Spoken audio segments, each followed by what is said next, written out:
دهه گلستان را خارستان می نامند. از بی‌آبی در زمین‌های کشت کشاورزان زراعتشان نارسیده خشک می شود. دیدن این منظره به چشمشان خار خلیدن را ماند. از پیش منزل گلبهار سفر و جوی آب می گذرد.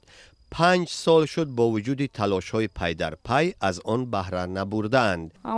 که بندن و میان به خانه که نمیتونه و میگردونن. فرمرو میگردونن و میگم حق ندارین شما میگم. یا خلق نیست یا فرمرو. چی به مردم آوردشونده حق نداره.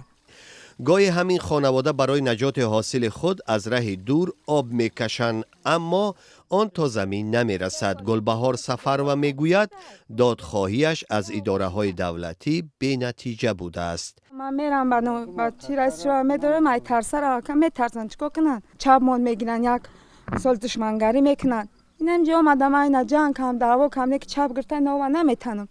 در دهه گلستان 30 خانواده زندگی می کنند. این دهه نو است و مقامات گفتن می کوشند آباد شود. این مسئله ها زینه به زینه حل می شود. یک بار همین مسئله حل کردن امری محال است. اینا ما گویم که پگاه این مسئله حل می شود، نه، زینه به زینه. ساکنان میگویند بی‌آبی یگانه مشکل ده نبوده، راه، مکتب و بنگاه طبی هم ندارند. وضعیت با درجه اولیش وضعی ایجاد زندگی کن قینه. سالهای 2019 و 2020 را حکومت تاجیکستان سالهای رشد دهات اعلان کرده است.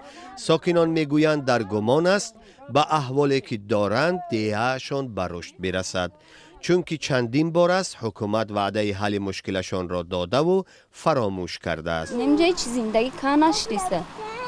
مجبوریم نیستیم بریم اینجا.